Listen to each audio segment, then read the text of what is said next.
Eu estive no Uruguai semana passada e foi interessante porque me pediram para falar de um tema que era parecido. E venimos, eu já aproveitei para entrar nesse tema. E pediram para falar da natureza do homem. E eu falei isso em um estudo, mas aproveitei para falar da natureza da divindade, que é o que estamos estudando, e avançar em alguns pontos que não tratamos acá todavia, mas que me pareceu interessante porque, por mais que seja um estudo sencillo, ou seja, sencillo no sentido de que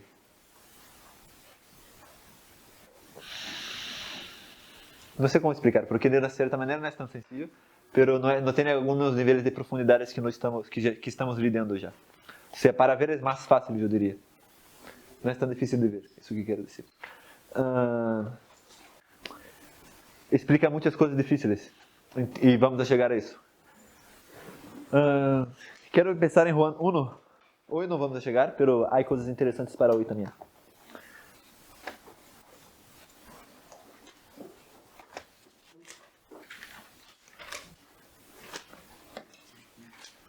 Juan 1, versículos 1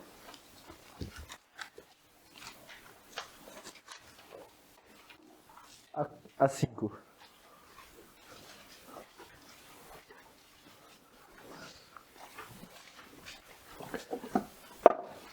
¿Leo? Sí. En el principio era el verbo, y el verbo era con Dios, y el verbo era Dios. Este era en el principio con Dios.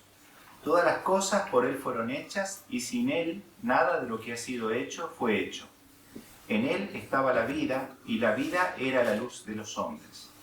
La luz en las tinieblas resplandece, y las tinieblas no prevalecieron contra ella. Bien. Hizo todas as coisas. Quero ressaltar algumas características. O verbo hizo todas as coisas. E era a vida também, não? Se vas adelante, versículo 14, creio. Isso. Y aquel verbo fue hecho carne y habitó entre nosotros, y vimos su gloria, gloria como del unigénito del Padre, lleno de gracia y de verdad. Bien, entonces ese verbo se hizo carne.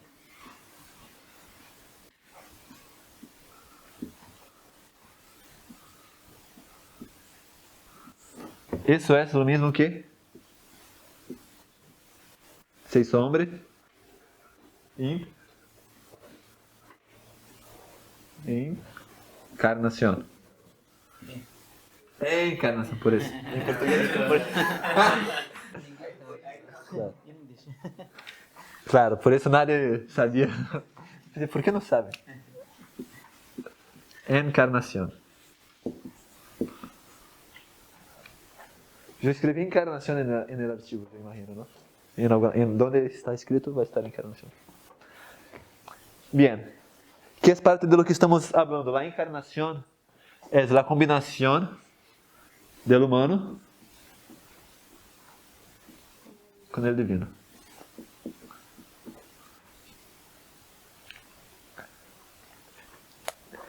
Vamos a 1 de Juan 5. No, 1 de Juan 1.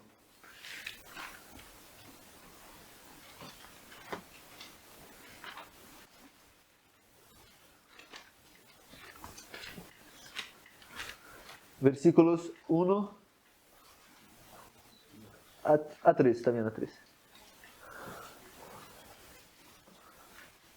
Juan 1, 1 al 3. Eso es. ¿Leo? Sí, por favor. Lo que era desde el principio, lo que hemos oído, lo que hemos visto con nuestros ojos, lo que contemplamos y palparon nuestras manos tocante al verbo de vida, la vida fue manifestada y la hemos visto. Y os testificamos y anunciamos la vida eterna que estaba con el Padre y nos fue manifestada. Lo que hemos visto y oído lo anunciamos también a vosotros, para que vosotros también tengáis comunión con nosotros, y nuestra comunión es con el Padre y con su Hijo Jesucristo. A mí me parece muy profundo esa manera de Juan escribir. Me gusta como ele escribe. Como dice el primer versículo? ¿Verbo de vida o palabra de vida? Verbo de vida. Acá lo vai chamar verbo de vida. Lo que ele vai dizer é que como se a vida se estivesse manifestado e eles foram testigos disso. Está explícito isso no texto, não? E agora eu estou testificando de que isso é o que a vida me ha... Isso que é a vida. Quando diz vida, não diz... ou seja, a existência, porque em Juan 1 vai dizer que a vida de todo homem vem dessa vida. Então ele está explicando, mira, a origem de toda vida é isso, e é Cristo. Então, isso é parte de lo que ele está tratando de passar. Bien. Eu quero ir a Salmos 33, 6 e 9. Porque eu quero sair um pouco de verbo, como hablando de... Porque isso é uma... Se hizo carne. 33, 6 e 9. Esse é um ser humano.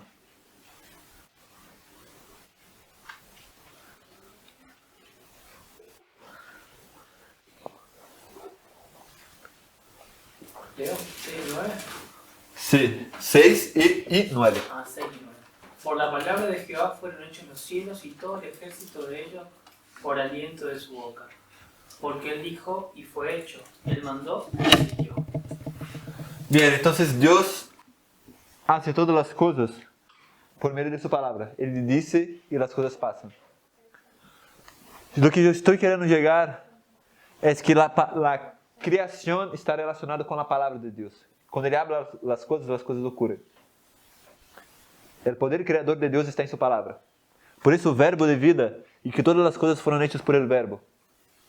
No sé si me entienden. Porque el verbo tiene que ver con una palabra que demanda acción. No sé si entienden gramaticalmente. No es solo una palabra, es una palabra que con acción. Entonces, tiene que ver con palabra creadora. No sé si la palabra de Dios es una palabra creadora. Cuando él dice, las cosas ocurren. Un otro texto para eso es ¿cuál? Isaías 55, capaz hay otros. Isaías 55, 10 a 11. Acá já escrevi mal no artigo. Pero antes de lermos Isaías, podemos ler a cita que está acá no artigo, na página... Que página é essa?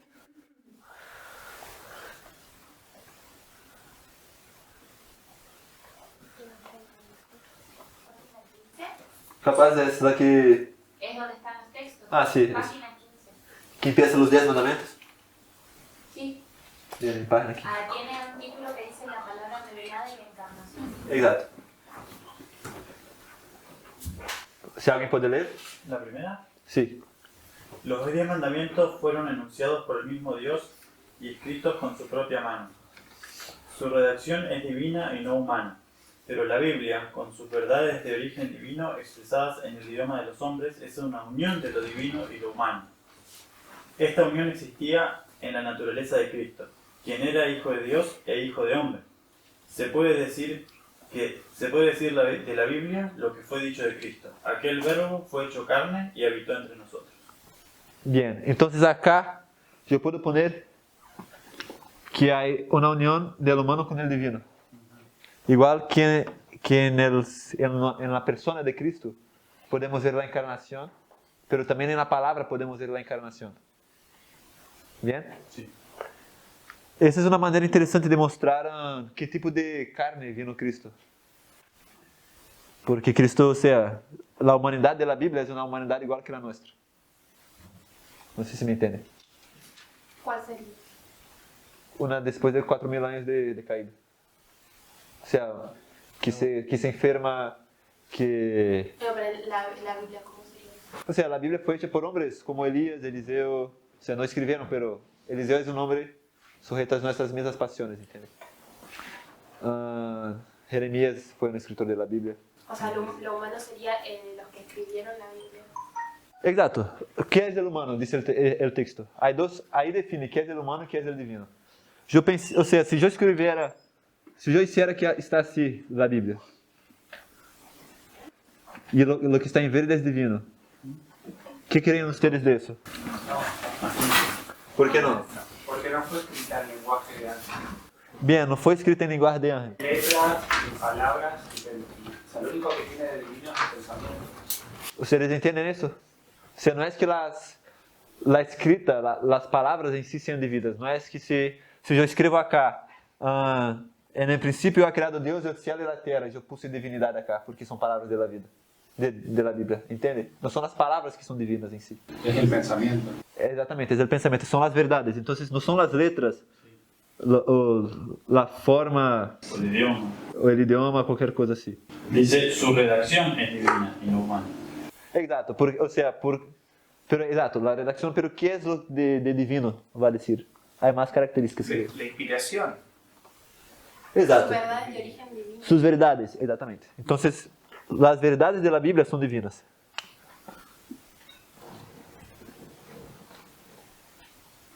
Y la manera de expresarlas es humana. El vehículo, que son las palabras, el texto, es humano. ¿Bien? Vamos a Isaías 55, 10 a 11.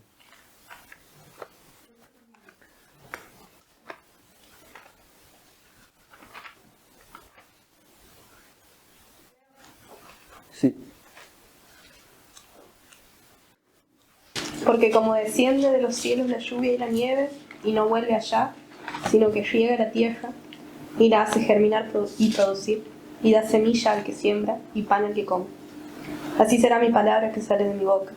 No volverá a mí vacía, sino que hará lo que yo quiero, y será prosperada en aquello para que la envíe. Bien, entonces, hay una parábola acá, ¿no? ¿Cuál es la parábola? Que la lluvia y la nieve riegan la tierra Bien. y las semillas así son como la palabra que sale de la boca de Dios. Hay dos parábolas. Hicimos Bien. la semana pasada. Ah, ¿ustedes lo hicieron? Buenísimo. Hay algo interesante acá, porque ¿qué va a ser después? O sea, la palabra va a ser con que produzca algo. La palabra acá, ¿qué es? No sé si... ¿Ah? La lluvia. La lluvia, puede ser que la lluvia sea... Yo no paré para estudiar a fondo eso, pero yo diría que la lluvia es la palabra. Y bien, ¿y qué es lo que va a producir? Semilla. Me parece interesante porque la semilla tiene cuántas aplicaciones acá, de acuerdo con el texto. ¿Cuántas aplicaciones? No es el tema de hoy, pero me parece interesante ya que fuimos ese texto. ¿Cuántas aplicaciones tiene la semilla acá? O sea, ¿para qué van a usar la semilla en el texto? Dos. Dos, ¿cuáles son? Y la planta. Sí, una es como fruto, digamos, como el cosechado exactamente. Comida, alimento. Es para alimento y para volver a sembrar. Comida y para siembra. Entonces, si vos sos un sembrador, Vos guardás parte de la semilla, la mejor parte, para volver a sembrar. exatamente. Pero si vos sos una persona que trabaja, o sea, que hace otra Vos cosa. sos un panadero, la molés para hacer pan. Exatamente. Entonces es interesante que la misma palabra tiene más de una aplicación y ella va a producir algo que depende de quién vos sos, vos la aplicás distinto. No sé si entienden. No es, o sea, no es el estudio de hoy, pero parte de lo que eso está diciendo es que si la palabra de Dios dice algo, eso va a pasar. Que fue lo que ustedes estudiaron la semana pasada, ¿no? Por eso me pareció interesante que ya haya apresentado eso, porque lo que vamos a ver é justamente isso. Que a palavra criadora, a palavra que está na Bíblia, é a mesma palavra que criou o mundo. Entendem isso? Se a palavra de vida que hizo todas as coisas, é a mesma palavra que está na Bíblia. Sí, vimos la semana pasada. Ah, está bem, é porque eu leí o estudo, mas não pude entender muito o que foi o que vieram. Bien. Buenísimo. Entonces, ahora tiempo. Vamos a Apocalipsis 5, 1 a 10.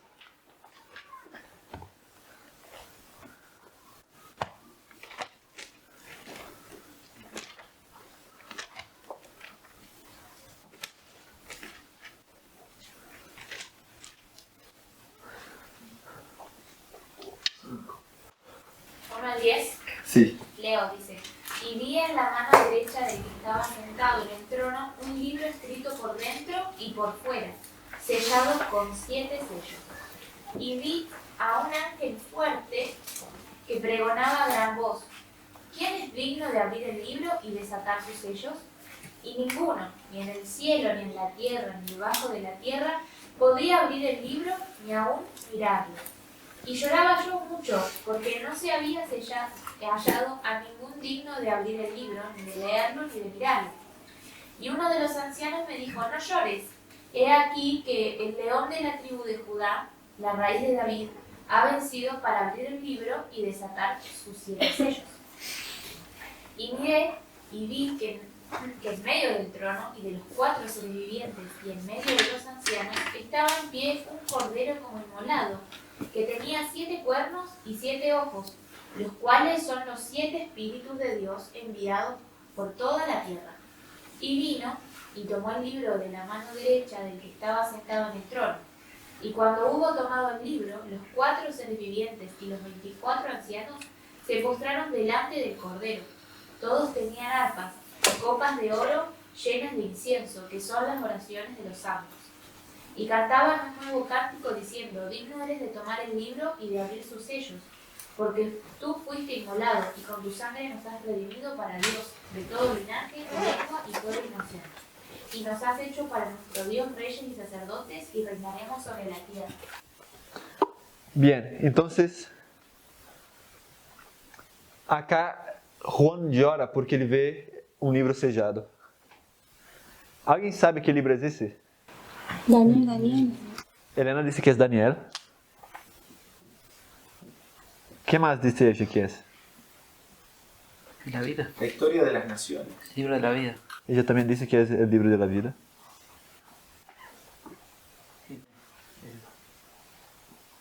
La historia de las naciones.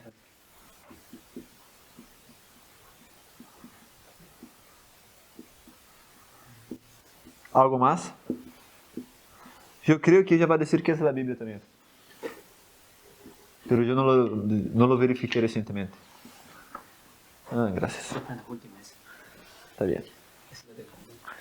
Está bien. Entonces, ¿por qué es tan terrible esa para Juan que el libro esté sellado?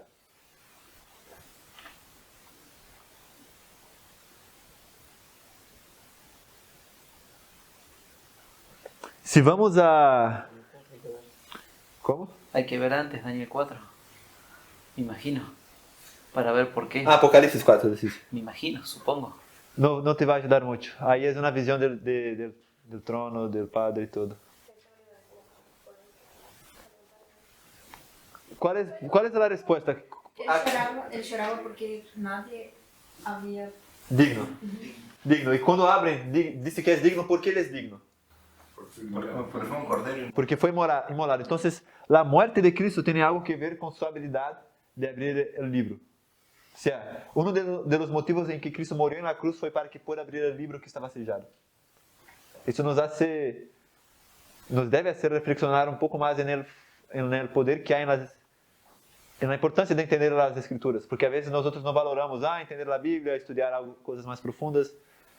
Pero acá Juan está llorando y el único motivo por que Cristo nos puede dar una revelación de las Escrituras es porque Él ha muerto. Eso es lo que le da autoridad. ¿Sí? A mí lo que se me venía a la mente, que también capaz tuvo Juan en ese momento en la cabeza, es: y conoceréis la verdad y la verdad os hará libres. Amén. Exactamente. Entonces, la verdad es lo divino.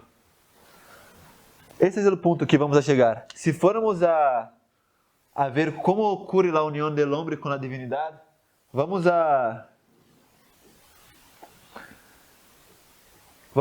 Deuteronômio 18:18, por ejemplo. No está en los apuntes, pero me parece interesante.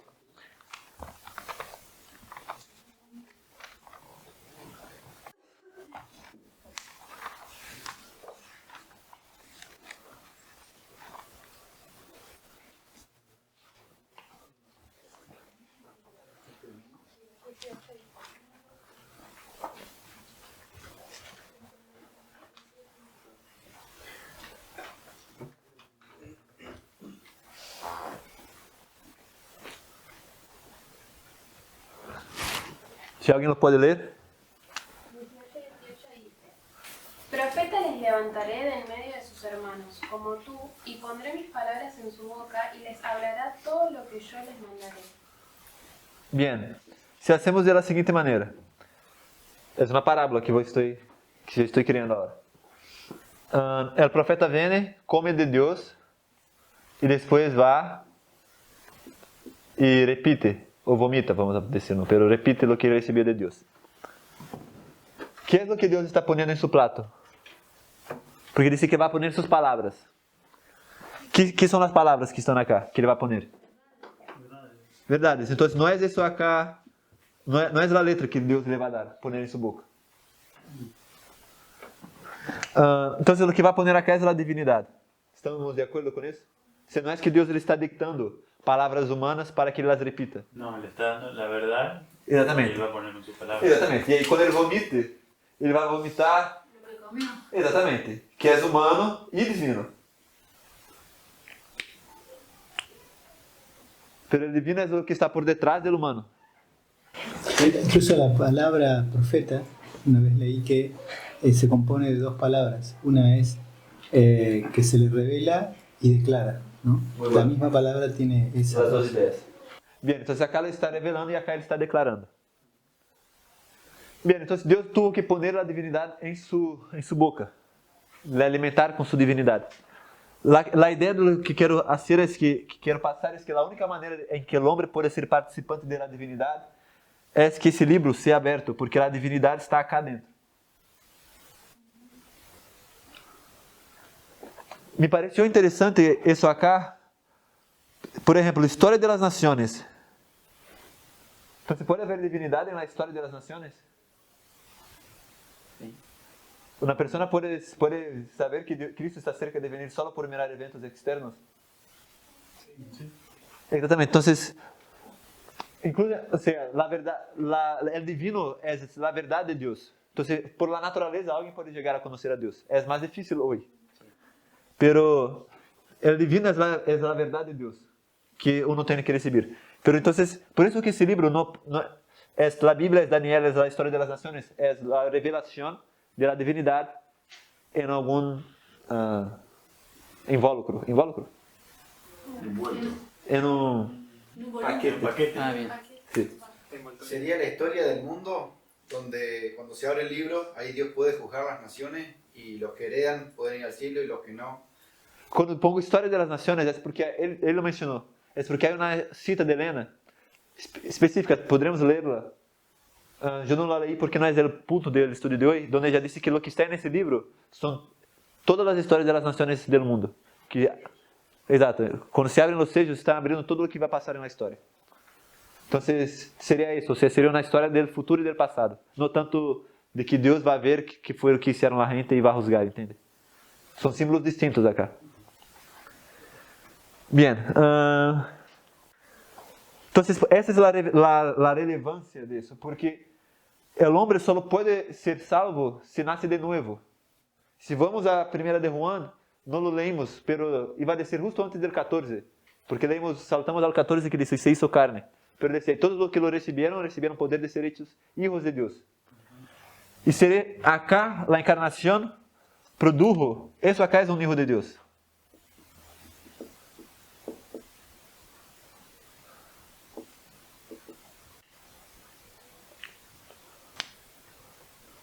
Es una combinación del humano con el divino.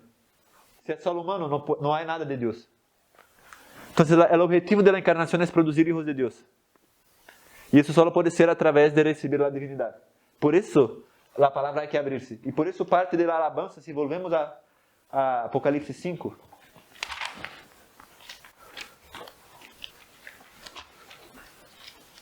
Entonces, habías dicho, el hombre solo puede ser salvo. Al nacer de nuevo. Bien. Entonces, para nacer de nuevo, el hombre tiene que nacer del Espíritu, que es el Espíritu de Dios. Entonces, el nuevo nacimiento es el nuevo nacimiento, es el nacimiento de una naturaleza divina y humana en vos. Una nueva naturaleza divina y humana en vos. Bien, vamos a Apocalipsis 5 otra vez. Quiero que leamos el versículo 9 y 10. y cantaban un nuevo cántico diciendo: digno eres de tomar el libro y de abrir sus sellos, porque tú fuiste inmolado y con tu sangre nos has redimido para Dios, de todo linaje y lengua y pueblo y nación, y nos has hecho sacerdotes, y nos has hecho para nuestro Dios reyes y sacerdotes, y reinaremos sobre la tierra. Exatamente. Nosotros vamos a llegar ahí en algún momento, pero la función de la apertura del libro es hacer reyes y sacerdotes. La redención va a producir eso.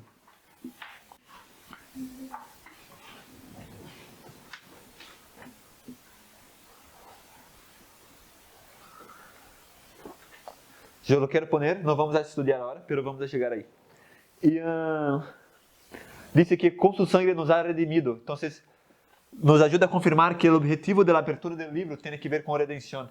Porque por su sangre ele pode abrir y por su sangre ele pode redimir. Entonces, ejecutan el mismo propósito. Bien.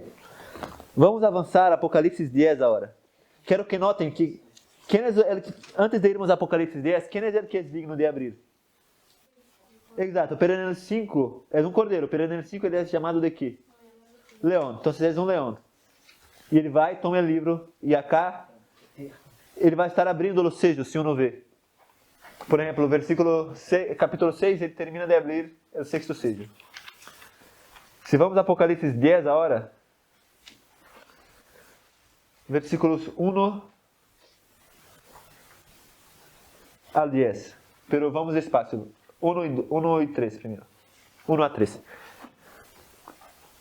Vi descender del cielo a otro ángel fuerte, envuelto en una nube, con el arco iris sobre su cabeza. Y su rostro era como el sol y sus pies como columnas de fuego. ¿Quién es ese? ¿Dónde lo vemos? Es Jesús, lo vemos a dónde en Apocalipsis. En el 1. Apocalipsis 1. Lo menciono porque vamos a ir ahí otra vez, pero acá son las mismas características de Apocalipsis 1. ¿Se pueden seguir? Tenía en su mano un librito abierto, y puso su pie derecho sobre el mar y el izquierdo sobre la tierra. Y clamó a gran voz, como ruge un león, y cuando hubo clamado, 7 truenos emitieron sus voces. Bien, entonces acá él clama como qué? Como un león. Es interesante porque el león acá es la segunda vez que aparece como una característica de revelación. Porque en Apocalipsis 5 el león es el que puede abrir para el sello. Acá está gritando algo, está revelando algo. Que después de ser sellado, pero acá lo está revelando. Si después de sellado es porque acá fue revelado. Entonces acá tenemos el mismo personaje. Lo que quiero mostrarles es que Apocalipsis 5, él empieza a abrir el libro, Cristo, el león, y acá ele aparece otra vez, pero ahora tiene el libro abierto ya. Y entonces él clama algo después de tener el libro abierto. Si podemos seguir ahora hasta el versículo 10. Cuando los 7 truenos hubieron emitido sus voces, yo iba a escribir, pero oí una voz del cielo que me decía: sella las cosas que los 7 truenos han dicho y no las escribas. Y el ángel que vi en pie sobre el mar y sobre la tierra levantó su mano al cielo y juró por el que vive por los siglos de los siglos, que creó el cielo y las cosas que están en él, y la tierra y las cosas que están en ella, y el mar y las cosas que están en él, que el tiempo no sería más, sino que en los días de la voz del séptimo ángel, cuando él comience a tocar la trompeta, el misterio de Dios se consumará, como él lo anunció a sus siervos los profetas. La voz que oí del cielo habló otra vez conmigo y dijo: ve y toma el librito que está abierto en la mano del ángel que está en pie sobre el mar y sobre la tierra. Y fui al ángel diciéndole que me diese el librito, y él me dijo: toma y cómelo, y te amargará el vientre, pero en tu boca será dulce como la miel. Entonces tomé el librito de la mano del ángel y lo comí, y era dulce en mi boca como la miel, pero cuando lo hube comido, amargó mi vientre. Y al 11 dice que ahora él tiene que profetizar otra vez. Bien, entonces, si vemos lo que pasó, sabemos que eso fue en la historia milerita. El ángel baja, ellos comen el libro, tienen una experiencia dulce, después amarga.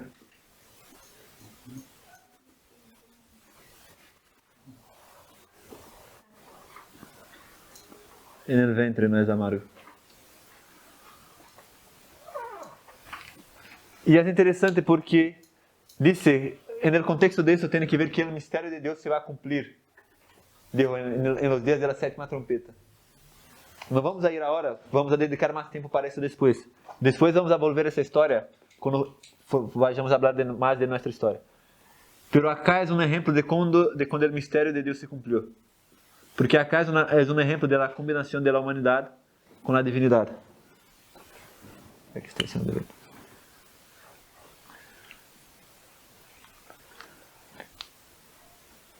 ¿Qué es el misterio de Dios? El misterio de Dios en Colosenses 1 va a decir que es Cristo en nosotros la esperanza de gloria. Entonces ese misterio se va a consumar acá, se va a consumar en el fin de los tiempos, pero fue ilustrado acá, en esa historia, cuando ellos comieron el mensaje, comieron. Cuando los mileritas tomaron el mensaje profético, lo asimilaron, ellos estaban manifestando la encarnación, que es la combinación del humano con el divino. Y eso está relacionado con el misterio de Dios. Esa historia del dulce y del amargo tiene que ver con el inicio de nuestra iglesia, y es un ejemplo de eso. Pero yo no quiero me enfocar en eso, yo solo quiero mostrarte que la función del libro fue llevar a ese misterio acá y a esa experiencia en la historia de los mileritas, de que fuera abierto para que ellos lo asimilasen. Ok.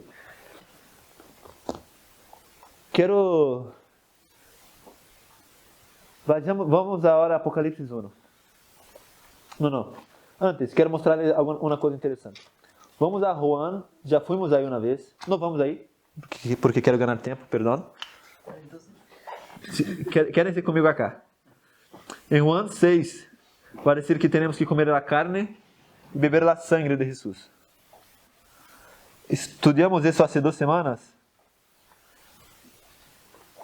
E vemos esses mesmos elementos em la Santa Cena, de que isso é sua humanidade e sua divinidade. Parte de los desafios que a vezes nós temos que entender como cristianos é como funciona a santificação. E a vezes nós nos fallamos por quê? Porque nós queremos quedar com a letra. E a letra que diz a Bíblia é muerta. O texto está muerto. E isso nos limita muitas vezes. ¿Por quê? Porque, por exemplo, há textos que dizem, uma das parábolas que há de la conversão é a parábola de la resurrección. ¿Alguém me entende o que quero dizer? Que a conversão é a ressurreição? ¿De onde podemos sacar isso? ¿Alguém?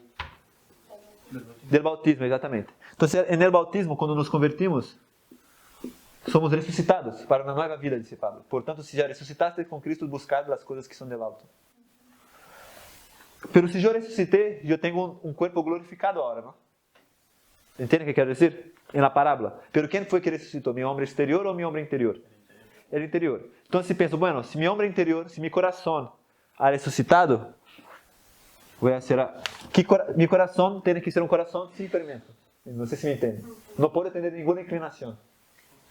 Então, e aí nós a vezes pensamos, será que eu sou um cristiano mesmo, entende? Porque eu todavia tenho alguma inclinação para o mal, entende? Porque nos quedamos só com o texto. Mas se vemos as distintas parábolas que a Bíblia nos dá, uma outra parábola da conversão é que é o casamento. A conversão é um casamento que hacemos com Deus. Isso vemos em Efésios 5. E o que eu quero que isso nos ajude a ver em Efésios 5 é justamente o processo de santificação. Porque o que Efésios 5 te vai mostrar é o mistério outra vez. Há 2 instituições, vamos a chegar a isso em algum momento, que nos foram dadas desde o início do mundo, que são o casamento e o sábado. Os 2 estão apontando a glorificação e a la encarnação.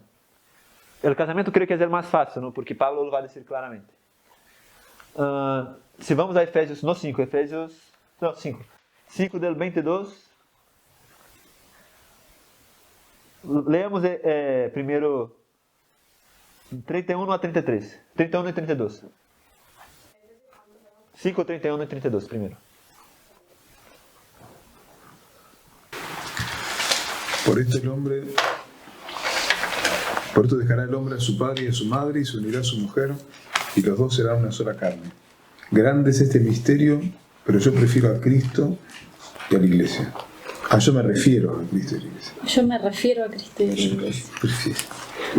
Bien, entonces, la conversión también es un casamiento entre un hombre y una mujer. Y él dice acá que esa unión, donde dos seres se tornan una única carne, se refiere a que es un misterio que habla de qué? De Cristo y de la iglesia. Como, o sea, entender el casamento te va a ayudar a entender cómo Cristo se une a la iglesia. ¿Me entienden? Bien, entonces si paramos para pensar en el casamento, si vamos a 1 de Corintios, mantengan el dedo en Efesios. Déjenme solo encontrar un texto acá.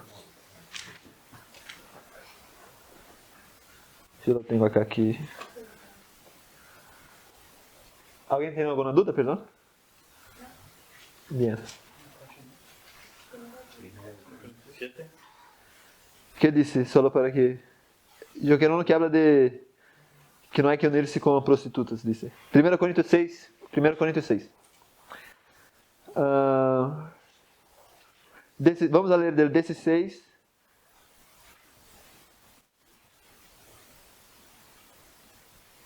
Y 17. Dice, ¿o no sabéis que el que se une con una ramera es un cuerpo con ella? Porque dice, los dos serán una sola carne, pero el que se une al Señor, un espíritu es con él. Bien, entonces, y el 20 también. El 20 dice, porque habéis sido comprados por precio.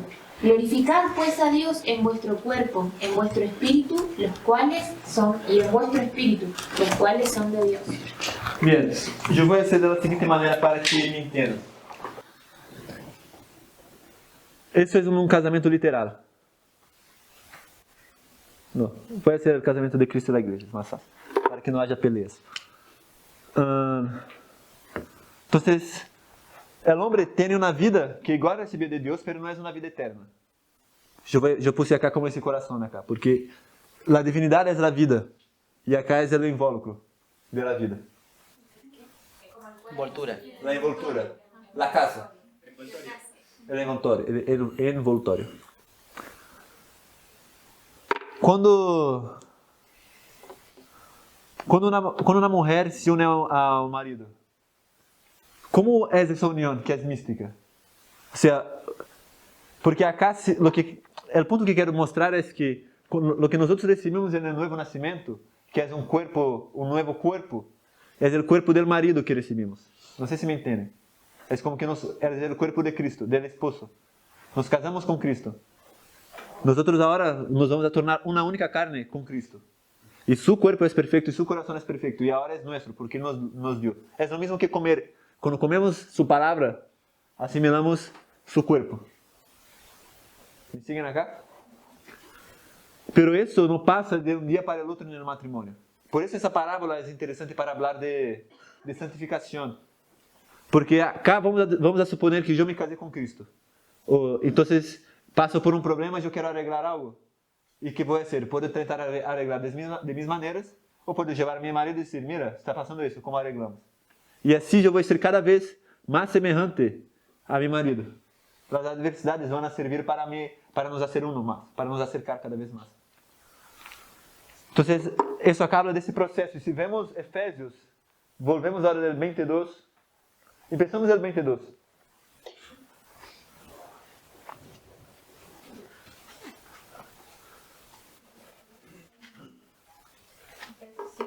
Sí, 5:22. Las casadas estén sujetas a sus propios maridos como al Señor. Bien, entonces acá el marido representa al Señor.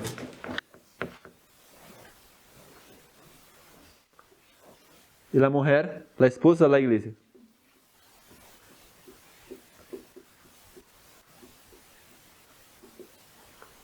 ¿Seguimos leyendo? Sí. Porque el marido es cabeza de la mujer, así como Cristo es cabeza de la iglesia, la cual es su cuerpo y él es su salvador. Así que como la iglesia está sujeta a Cristo, así también las casadas lo estén a su marido en todo. Sí. Maridos, amad a vuestras mujeres, así como Cristo amó a la iglesia y se entregó a sí mismo por ella, para santificarla, habiéndola purificado en el lavamiento del agua por la palabra, a fin de presentársela a sí mismo una iglesia gloriosa que no tuviera mancha ni arruga ni cosa semejante, sino que fuera santa y sin mancha. Así Bien. también los maridos deben amar a sus mujeres como a sí mismos cuerpos. Bien, entonces, ¿para qué? ¿Qué tiene que hacer? Santificarla, no sé si ven acá, para que pueda santificarla. Porque a veces pensamos que Cristo solo se puede casar con la Nueva Jerusalén 100% pura, no sé si me entienden. Pero en esta parábola acá, Él se casa con una esposa para que ella pueda crecer en santificación. Entonces acá, eso está ilustrando ese proceso, no sé si me entienden, de crecimiento. Entonces el proceso de crecimiento no se ilustra en la resurrección, porque la resurrección es un instante recibe un nuevo cuerpo y un nuevo corazón. Que es ese nuevo cuerpo y nuevo corazón que recibimos. Porque es ahora, que es el de Cristo que ahora nos unimos a Él. Y si yo me sigo en unidad con Él, sigo submetiéndome a Él, que es lo que nosotros tenemos que hacer individualmente, yo voy a vivir la vida de Él. Y vamos a ser uno solo. Y eso es encarnación también. Porque son dos cuerpos ahora y uno solo. Y es interesante que acá hay una humanidad y hay una divinidad. Y acá hay una humanidad y hay una divinidad. Y yo tengo que elegir quedarme con eso acá y no con eso. ¿Me entienden? En el casamiento hay dos carnes y dos espíritus. Y ellos dos tienen que ser uno. Para eso yo tengo que dejar el mío, dejar mi vida, ¿no? Mi corazón, y tomar solo todo de Cristo, ¿entienden? Esa es la regeneración. Entonces eso nos ayuda a ilustrar un poco la santificación, que a veces es algo difícil de ilustrar. Algo interesante que hay acá, que ya es otro tema, es que esta es una parábola. ¿Qué pasa si yo cambio de personaje? ¿Qué quiero decir? Si yo tengo acá una oveja, bueno, y un pastor entonces. Y ahora yo digo que esa persona acá es simbolizada, ese es el marido. Y él era para ser una oveja, en mi parábola acá. Pero él de repente empieza a portarse como un porco, un cerdo. ¿Qué tengo que hacer con ese elemento acá? Hay pastores de cerdos en la Biblia, por ejemplo. Entonces mi punto es, si esa persona cambia de personaje, yo tengo que cambiar todo el restante de la parábola. Entonces si yo estoy viviendo una parábola, donde dice, esposa sean sumisas a sus maridos, como al Señor, esa es una parábola, porque el marido representa al Señor. Señor está mal escrito. Está en portugués, ¿no? Gracias. Si el marido ahora no representa al Señor en la parábola, empieza a representar a Satanás. Yo no tengo por qué sujetarme, digamos. Exactamente. No sé si me entienden. ¿Entienden qué quiero decir? La sujeción es al Señor. Porque si el marido cambia de personaje, la parábola cambia. ¿Entienden qué quiero decir? Vos tenés que saber quién sos en la parábola. Si tu marido es el Señor, vos sos la iglesia. Si tu marido es Roma, vos no puedes ser la iglesia de Roma. ¿Entiendes? Si sos César, tu marido, si sos Roma, vas a ser la prostituta, la meretriz. Entonces tienes que ser la iglesia que huye. Es como que esa parábola no se aplica tampoco para favorecer el machismo y todas esas cosas. Exactamente, esto que quiero mostrar. Acá incluso, yo voy a llegar ahí. O sea, la parábola ahí nos enseña de que el hombre es la cabeza de la mujer siempre que el hombre se comporte como Cristo. Exactamente. Nosotros empezamos en el inicio del año, cuando hablamos del templo, no sé si se acuerdan. ¿Qué era ¿Dónde estaría la cabeza acá? O la parte que toma decisiones en el templo. En el lugar santísimo. ¿Por qué? ¿Qué es lo que está acá? La razón y la conciencia. Exactamente, acá es la razón y la conciencia. Acá sería la cabeza entonces. Esa es la ley. Exacto, acá está la ley. La función de la cabeza es gobernar de acuerdo con la ley. Si uno lee el texto, acaba de decir que la función del marido es gobernar para satisfacer el cuerpo. Eso a veces parece muy hedonista. Que el cristiano piensa, yo tengo que gobernar para satisfazer, yo tengo que vivir para satisfazer mis pasiones. Pero la función del cerebro es gobernar, es tomar decisiones para satisfacer tus pasiones, pero de acuerdo a la ley. O sea, Dios quiere que yo sea alguien feliz.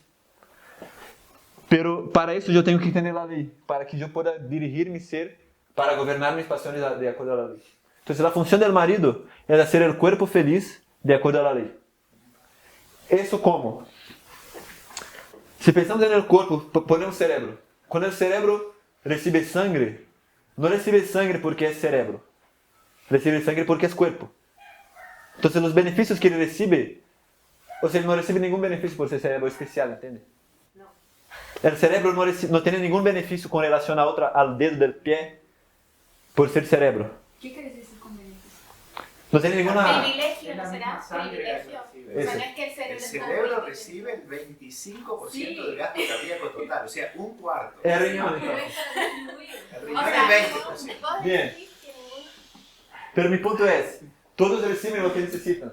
Exacto. El punto es, él recibe ahí no porque es cerebro, recibe porque es un órgano, porque es parte del cuerpo. Claro. Entonces, ese es a donde voy. El objetivo de toda cabeza es gobernar para el cuerpo y no para sí mismo. Y es eso que es la idea de la iglesia, porque el machismo surge acá cuando nosotros no vemos toda la parábola, porque la otra parte de la parábola es amar a otra. Y también de la iglesia. O sea, hay dos parábolas acá, de Cristo, de dos maridos, de un marido y una esposa, y de la iglesia y Cristo. ¿Y quién es el representante de Cristo en la iglesia? Serán los pastores, los obispos de nuestras almas. Si un pastor le dice, mira, tenés que hacer eso, porque yo te estoy diciendo, ¿cuál es? Y no te da ninguna razón. ¿Qué un miembro debe hacer? Revelarse. No sé si revelarse, pero... Pero capaz tiene que preguntarse si lo que está haciendo está correcto. O sea, tiene que escudriñar las escrituras y ver si eso es correcto. Exacto. Sería un error sujetarse. Exactamente. Exactamente. Es equivocado. Exacto. Y a veces es lo que se exige. Tiene que preguntarse quién es su esposo. ¿Cómo? Tiene que preguntarse quién es su esposo. ¿O cuál es el fin del motivo? Exactamente. Porque al final está casado con Cristo. O sea, entonces, el objetivo de un buen pastor es que él sea capaz, o sea, la mayor diferencia entre un pastor y una oveja es que el pastor está capacitado para decir qué es lo que está en la ley y convencerte de hacer qué es lo que tiene que hacer, qué es lo que el cerebro hace. El cerebro dice al cuerpo, mira, no come demasiado porque vos sabés de eso. Entonces el cerebro tiene esa capacidad que tu estómago no tiene. O sea, es toda una parábola, ¿no? Porque no es el estómago, todo viene del cerebro. Pero ustedes me entienden. Entonces el cerebro tiene esa capacidad de hacer con que tus voluntades no te dominen. Pero él tiene que ser capaz de hacer eso. Entonces esa es la única función. Pero bueno, entonces hablamos de esa combinación de las dos naturalezas. Yo quiero que vayamos a Apocalipsis 1 ahora. Antes de que nos vayamos, que Sí. me quedó en el tintero. Y entonces en el caso de 1 Corintios 6, que dice que no nos casemos con una ramera, ¿cómo sería ahí en la parábola? Ni idea. Vamos a Apocalipsis. O sea, te podría tirar algo por tirar, pero no he estudiado para eso. No es un texto que yo ya he investigado, pero hace mucho. Empezamos del versículo 12. ¿De dónde? Apocalipsis 1. 12.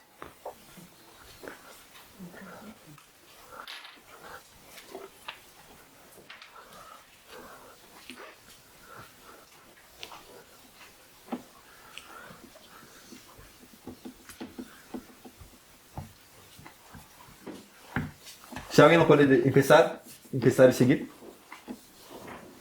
Y me volví para ver la voz que hablaba conmigo, y vuelto vi 7 candeleros de oro. Y en medio de los 7 candeleros, a uno semejante al Hijo del Hombre, vestido de una ropa que llegaba hasta los pies y ceñido por el pecho con un cinto de oro. Bien, puedes seguir. Su cabeza y sus cabellos eran blancos como blanca lana, como nieve, sus ojos como llama de fuego, y sus pies semejante al bronce bruñido, refulgente como en un horno, y su voz como estruendo de muchas aguas. Tenía en su diestra 7 estrellas, de su boca salía una espada aguda de 2 filos, y su rostro era como el sol cuando resplandece en su fuerza. Puedes seguir. Cuando le vi, caí como muerto a sus pies, y él puso su diestra sobre mí, diciéndome, no temas, yo soy el primero y el último, y el que vivo y estuve muerto, mas he aquí que vivo por los siglos de los siglos. Amén. Y tengo las llaves de la muerte y del Hades. Escribe las cosas que has visto y las que son, y las que han de ser después de estas. El misterio de las 7 estrellas que has visto en mi diestra y de los 7 candeleros de oro. Las 7 estrellas son los ángeles de las 7 iglesias y los 7 candeleros que has visto son las 7 iglesias. Bien. Yo estoy dibujando algunos símbolos acá, pero si es interesante, ya quiero que los vean, que todos esos símbolos tienen elementos humanos ahí. No sé si ustedes pueden ver que en la representación, acá está tratando de representar a Cristo, pero no representa a Dios como solamente... Podría representar a Dios de muchas formas, o sea, a veces la Biblia utiliza el sol para representar a Dios, pero acá eligió utilizar una combinación de la humanidad, pero con una modificación de los elementos humanos para demostrar algo más que humano. Claro. Lo que quiero mostrar es que acá está mostrando una combinación de la humanidad con la divinidad. ¿Qué personaje es ese? O sea, es Cristo, pero ejecutando qué rol, qué función. Un ropaje de sumo sacerdote. Sumo sacerdote. Bien. Eso es muy importante. Yo quiero, antes de investigarmos eso acá, que empecé a dibujar,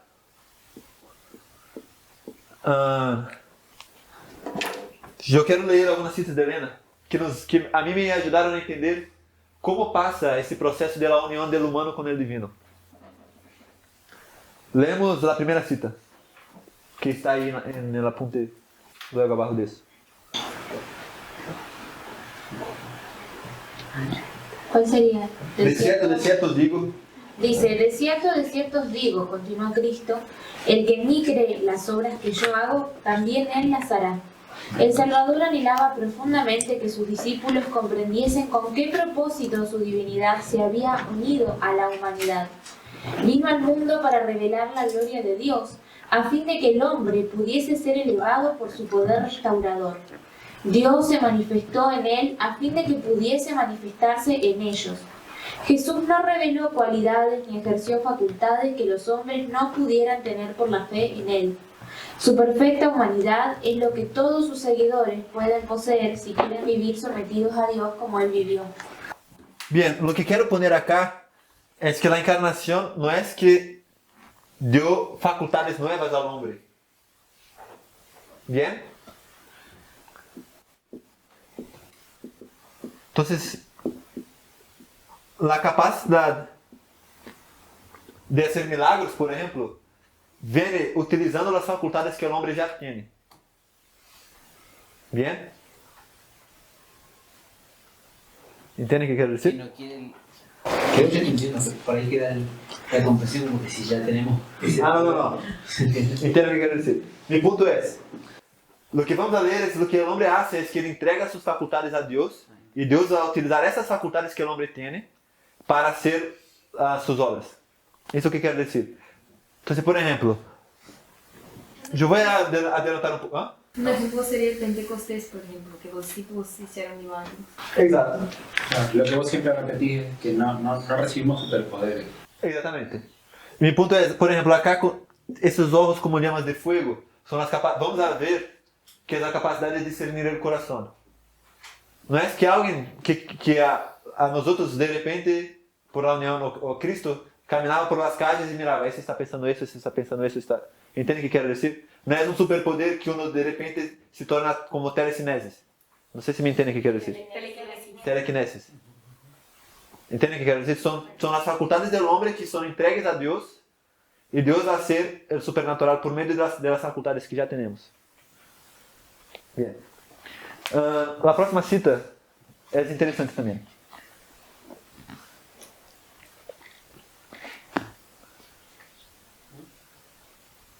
La levadura escondida. Bueno, la levadura escondida en la harina trabaja en forma invisible para hacer que toda la masa se halle bajo el proceso del leudamiento. Así la levadura de la verdad trabaja secreta, silenciosa, invariablemente para transformar el alma. Las inclinaciones naturales son mitigadas y sometidas. Nuevos pensamientos, nuevos sentimientos, nuevos motivos son implantados. Se traza una nueva norma del carácter, la vida de Cristo. La mente es cambiada, las facultades son despertadas para obrar en nuevas direcciones. El hombre no es dotado de nuevas facultades, sino que las facultades que tiene son santificadas. La conciencia se despierta, somos dotados de rasgos de carácter que nos capacitan para servir a Dios. Bien, entonces no es que en la conversión recibimos nuevas facultades, pero las que nosotros tenemos son empoderadas por el Espíritu Santo. Eso también se veía en el santuario, o sea, todos los utensilios que tenía el santuario, o sea, no eran del otro mundo, eran los mismos quizás que los otros, pero eran utilizados para ese fin, para un fin específico. Sí, igual que el fuego nada Exatamente. químicamente, Era igual. Exatamente. Exatamente. Muy bien, me gusta eso. Y capaz alguno puede tropezar porque uno cree que el hombre puede amar naturalmente, o que hacer un ser humano amar es más fácil que hacer un ser humano caminar sobre el agua. ¿Entiende? Pero si yo creo que el hombre necesita una nueva facultad para caminar sobre el agua, también necesita una nueva facultad para hacerlo amar. ¿Entiende qué quiero decir? Para un Dios omnipotente no hay, claro, hay dificultad, es lo mismo. Claro. Y para un hombre... Pero vos decís, estás comparando como que no es el milagro caminar sobre el agua. También igualmente es un milagro... Que es tan difícil, o sea, cuando Cristo dice, ¿qué crees que es más difícil? ¿Perdonar los pecados o decirle que ande? Usted dice, mira, es más difícil perdonar los pecados. O sea, hacer con que el hombre se arrepienta y pueda recibir un nuevo corazón es más difícil que yo le cure y le haga caminar. ¿Entiende qué quiero decir? Entonces, porque a veces podemos pensar, bien, acá habla de la conversión y las facultades que son santificadas son simplemente para amar y no para caminar sobre el agua. Ponémoslo así. Como que pongo una diferencia. Pero yo quiero decir que es más difícil hacernos ser santos que hacer descender fuego del cielo. ¿Entiende qué quiero decir? Bien. La próxima cita. Nadie puede ocupar una posición neutral. No existe una posición intermedia en la que no se ame a Dios y tampoco se sirva al enemigo de la justicia. Cristo ha de vivir en sus agentes humanos, obrar por medio de sus facultades y actuar por sus habilidades. Ellos deben someter su voluntad a la de Cristo y obrar con su espíritu. Entonces ya no son ellos los que viven, sino que Cristo vive en ellos. Bien, entonces, ¿cómo es que Cristo vive en nosotros? Sometemos nuestra voluntad y Cristo vive en nosotros. ¿Cómo? Actuando por nuestras facultades y nuestras habilidades. Bien. Entonces, cuando vemos acá esos elementos, por ejemplo, el ojo representa una facultad humana. Pero acá es una facultad humana con un elemento divino. Con llamas de fuego. Exactamente, con llamas de fuego. El pie como con bronce purificado. La capacidad de hablar, pero hay siempre un elemento diferenciado. Potenciado, exactamente. Lo que yo quiero mostrar es que si eres el sumo sacerdote, ¿qué implica? Que tiene que ser hombre. Que tiene que ser hombre, pero más, o sea, gramáticamente, si hay un sumo, ¿qué quiere decir sumo? Que hay un sacerdote. Quiere decir que hay El sumo sacerdote es... Quiere decir que hay varios. Quiere decir que hay varios y quiere decir el mayor. Entonces, ese es el sumo sacerdote, quiere decir que hay otros sacerdotes. Y ya leímos hoy que nosotros somos hechos reyes y sacerdotes. Entonces, ese sacerdocio es de acuerdo con qué orden? Del orden de Melquisedec. Entonces, acá hay una orden sacerdotal.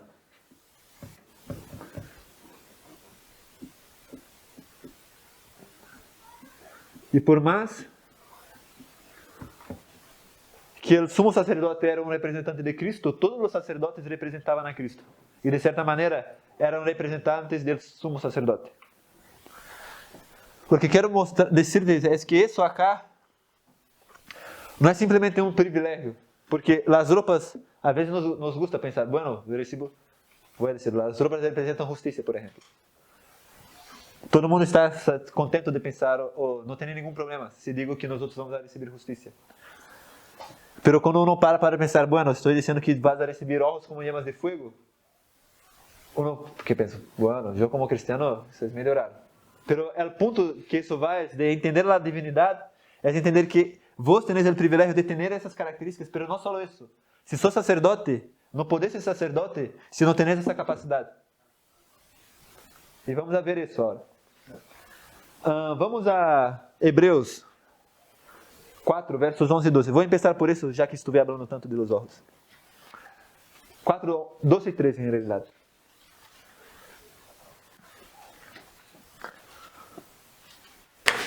La palabra de Dios es viva, eficaz y más cortante que toda espada de dos filos. Penetra hasta partir el alma y el espíritu, las coyunturas y los tuétanos, y discierne los pensamientos y las intenciones del corazón. Y no hay cosa creada que no sea manifestada en su presencia. Antes bien, todas las cosas están desnudas y abiertas a los ojos de aquel a quien tenemos que dar cuenta. Y el próximo también, solo el inicio. Por tanto, teniendo un gran sumo sacerdote que traspasó los cielos, Jesús, el Hijo de Dios. El contexto de Hebreos 4 a veces no es tan evidente para nosotros, pero es de un santuario. Cuando habla que la palabra de Dios es capaz de penetrar, es porque antiguamente en el santuario ellos tenían que abrir el sacrificio. O sea, se mataba, la persona mataba, pero el sacerdote lo abría, separaba las partes, y parte de lo que él hacía es si él verificaba si había enfermedad adentro. Entonces, a veces había alguna tumoración, alguna otra cosa. Entonces el sacerdote inspeccionaba las víctimas. Entonces, solo la parte de la espada ya nos pone en el contexto de un sacerdocio. Después termina hablando de eso. Y dice que ese sumo sacerdote tiene la capacidad de ver las cosas están desnudas perante él. No sé si me siguen acá. Entonces, acá, yo voy a poner cosas desnudas delante. ¿Cómo podría poner? ¿Cómo está en el texto? Patentes. No hay nada que no esté desnudo. Oye, cosas. Sí, desnudos y abiertos. Voy a poner abiertos que es menos... Bueno, así es. Abiertos, expuestos.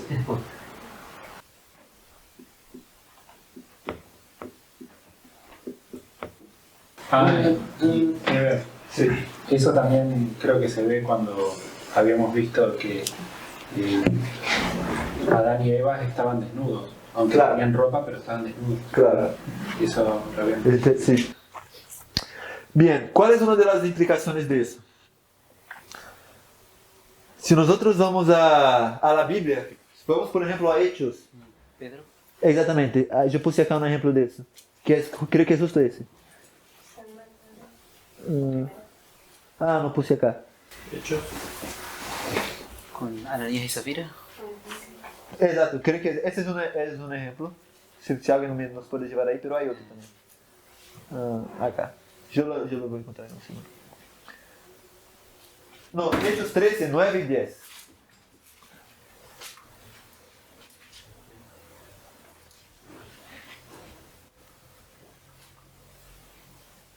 Entonces Saulo, que también es Pablo, lleno del Espíritu Santo, fijando en él los ojos, le dijo: lleno de todo engaño y de toda maldad, hijo del diablo, enemigo de toda justicia, ¿no cesarás de trastornar los caminos rectos del Señor? Bien, entonces dice qué es lo que está en el corazón de él, ¿no? ¿Por qué? Porque el Espíritu Santo le revela. ¿Hechos cuánto era eso? 13, 9 y 10. Bien.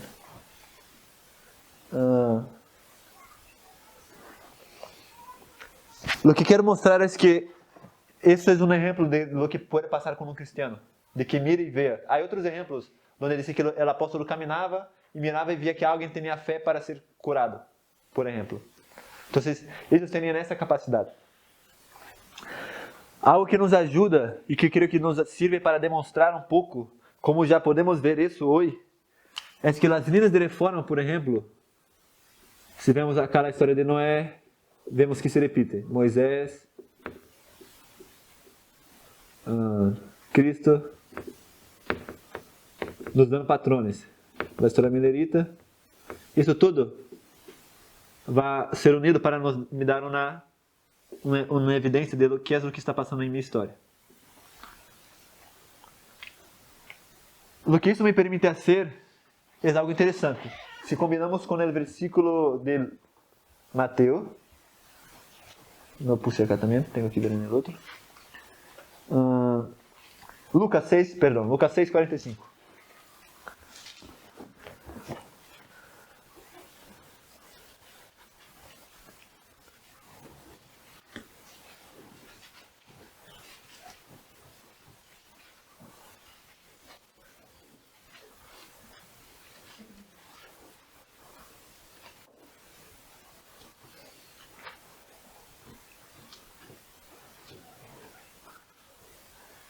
El hombre bueno del buen tesoro de su corazón saca lo bueno, y el hombre malo del mal tesoro de su corazón saca lo malo, porque de la abundancia del corazón habla la boca. Exatamente. Entonces, ¿cómo yo puedo saber qué hay en el corazón? Por lo que hay. Exatamente. Esto es interesante porque mientras vos charlas con una persona, puedes saber qué personaje ella es en esas historias. Por ejemplo, si vos charlas con una persona, a veces la persona, por su charla, se manifiesta como Nicodemos, ou se manifesta como Caifás, ou se manifesta como Esteban, ou se manifesta como Lucas. Não sei se me siguen acá. Por la maneira que a pessoa habla, ella pode se manifestar como distintos elementos de uma parábola.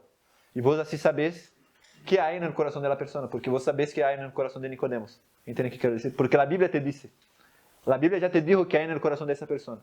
Se a pessoa habla e se diz que sos o sea, ves que é Laodicea, vos já sabes que há no coração de Laodicea. Entende o que quero dizer? Então, a palavra te está dando poder de ver o coração das pessoas. A revelação da palavra te está dando divinidade.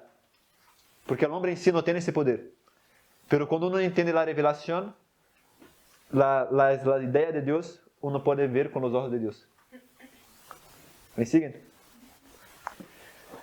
Bien, esse é um exemplo. Eu quisiera, antes de saltar do ponto de los sacerdotes,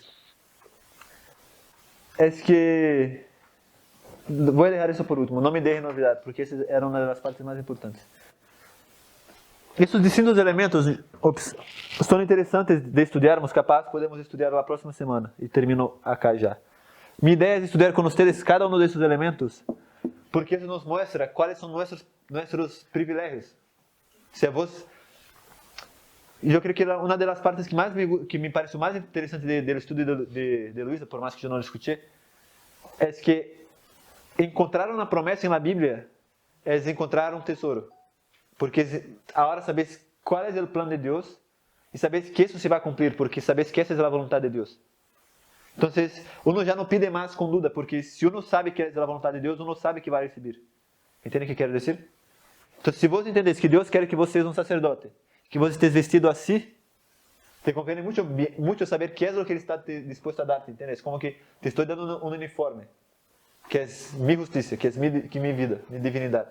Então, se sabes bem que podes ter olhos como llamas de fuego, te portas distinto, entende? Ou seja, a vezes estás em uma interação e diz, Senhor, eu sei que necessito ajudar essa pessoa, mas se vos não me mostras que há adentro para que eu lhe ajude, eu não te posso ajudar. Se não sabes disso, não podes pedir. Podes incluso querer pedir, mas se não sabes que é a vontade de Deus, não podes pedir com fé. Entende o que quero dizer? Então, para mim, o empoderante desse estudo é que mostra que é o plano de Deus que você seja assim, entende? Vestido de sacerdote. Exatamente. Eu quero terminar, nas próximas semanas estudamos um pouco essas características. Eu não creio que vamos a terminar todas, porque há algumas que eu he entendido um pouco, há outras que eu he entendido menos. Les quero dar um exemplo. O que creem que pode querer dizer esse pé, os pés? Que simbolizam os pés? El evangelho, dice a gente, não? Por quê? Porque estamos acostumbrados a fazer texto prueba. E eu antes pensava, o pé é o evangelho. Mas se uno se mantém no contexto, é um sumo sacerdote. Vamos ver na próxima semana. É um sacerdote. Por que eu vou utilizar que os pés simbolizam isso? Se vamos a Daniel 10, vamos a ir a la semana que vem, a visão de Cristo é a mesma, ele aparece vestido de sacerdote, mas não são só os pés que são de bronze, mas os braços também. E vamos ver que o sacerdote, antes de entrar no templo, o que tinha que fazer? Lavar-se os braços e os pés. Em que? Fuente de bronce. Era uma fonte de bronze. Então é interessante porque o bronze polido tem uma ideia de algo que foi purificado, e ele tinha que lavar-se os pés e os braços em uma fonte de bronze. Então dá a ideia de que o sacerdote tinha os braços e pernas limpios. Não sei se me entendem. Ou seja, o que cambia é o símbolo completamente. Então, entender que o contexto é um sacerdote me hace ver os símbolos de uma outra maneira, entende? Por isso eu tenho que ver bem a parábola de que é do que se trata. Então, Por eso yo estoy confiante de que los ojos está correcto, porque Hebreos está hablando de ese contexto, ¿entiende? De la capacidad que un sacerdote tiene que tener, porque el sacerdote era un juez también. Entonces el sacerdote tiene que saber juzgar. Sí, no nos gusta eso, ¿no? Sí, por eso mismo. O sea, vamos a ver, porque hablamos de reyes y sacerdotes. En Apocalipsis 19 hay una otra visión de Cristo, con una ropa también interesante, pero ahí no aparece como sacerdote, ele aparece como que, ¿alguien sabe? ¿En dónde? Apocalipsis 19, viene como un caballo, Como un rey. como un rey. Incluso está escrito la palabra de Dios. Todo lo que ve como si estaba ahí Era rey y señor de señor. Exatamente. Entonces ahí tenemos una ropa de rey. Si queremos saber cuál es nuestra ropa de rey, hay que estudiar ahí para ver cuál es nuestro uniforme. Y hay cosas más importantes. O sea, yo les quiero tirar eso, lo que está más claro voy a estudiar con ustedes. Pero yo no quiero gastar mucho más que un estudio con eso, porque después quiero mostrar otra cosa. Yo quisiera terminar con el siguiente pensamiento. ¿Alguien sabe por qué surgió la clase de los profetas? ¿Por qué hubo esa necesidad? ¿Cuál era la función principal de los profetas? Transmitía al pueblo la palabra de Dios. Enseñar, pero ¿quién fue levantado para enseñar? Moisés. Moisés. Para enseñar quién fue levantado. Dios instituyó, Dios trajo a Moisés, puso la ley y ahí empezó el Israel. ¿Quiénes tenían la función de enseñar? Los sacerdotes y levitas. Pero ¿por qué tenía que surgir otro grupo de personas independientes? Porque, o sea, en el caso de Samuel, el sacerdote y eso estaban todos corrompidos, entonces él se levantó un nuevo sacerdote. Exactamente. Y es interesante porque ahí es el primer profeta después de Moisés, ¿no? Sí, después de los jueces, pero no sé si hubo profetas con esa función. Capaz hubo, y estoy equivocado. Pero bueno, Dios claramente dice que iba a desechar la casa de Elí y él se iba a levantar un sacerdote conforme a su corazón. Exacto. Si toda vez que los sacerdotes se corrompiesen pasase eso, ¿qué iba a ocurrir? O sea, iba a cambiar de clase sacerdotal toda hora. Entonces, los próximos sacerdotes no vinieron más de la clase sacerdotal, los próximos profetas. Entonces, Dios levanta a los profetas básicamente para traer el pueblo de vuelta a Dios, porque los sacerdotes estaban fallando. Esa es la función de los profetas, es como que para balancear. Y yo creo que nosotros estamos muy acostumbrados con la función de profeta que tenemos que ejecutar. Que es una función de ir, predicar y decir, mira, si no crees, te perdiste. Y nos vamos y ya está. Pero la función de sacerdote es una otra función. Que es una función de estar en contacto con el pecador. Y no tener miedo de eso. De ministrar, de servir a la gente. Que creo que es lo que más tenemos que aprender. Y no todos los profetas tenían las mismas misiones. Claro. Por ejemplo, no es lo mismo el ministerio de Elías que el ministerio de Eliseo. Claro. Y es más, Elena te resalta las diferencias sustancialmente, por decir un ejemplo. Claro. Claro, es como que tiene una parte en la cual nos tenemos que ensuciar las manos, para decirlo de una. Claro, o sea, me gusta mucho los versículos que empezamos leyendo hoy, que la luz brilló en las tinieblas y las tinieblas no lo comprendieron. O sea, la luz no tiene miedo de las tinieblas, porque sabe que las tinieblas hacen que cuando hay luz huyen. Entonces, por eso vos podés entrar, estar cerca de leprosos, porque vos sos un sacerdote, sabes que el sacerdote puede estar entre leprosos. Pero los sacerdotes ahí tenían miedo, porque ellos también eran parte del programa, no eran la solución ahí. Entonces yo creo que nosotros como grupo, les confieso algo, yo estoy por irme y yo veo nuestras dificultades y quiero arreglarlas antes de irme. Yo pienso, o sea, no que yo pueda arreglarlas, pero tratar de vida, tenemos que hacer mejores. Yo también soy parte de cosas que tenemos que mejorar. Y yo creo que parte de lo que quisiera pasar es que a veces nosotros nos alejamos de las personas que tenemos que acercarnos. Y que eso es parte de lo que ser un sacerdote nos tiene que enseñar. De que nosotros estamos acá para mediar la gente. O sea, la persona es un pecador, es una razón más para que yo me acerque. Porque esa es su función como sacerdote. Si yo fuera para solo las personas que me aceptan como profeta, deja de cumplir mi función. Exacto, yo vine para los enfermos, no para los que están. No, la sal no tiene que salar más sal. Ir a salar a lo que no es sal. Exactamente. Entonces yo estaría bueno reflexionarnos en eso, o sea, de que mi función acá es salvar a la gente. Amén. ¿No oramos?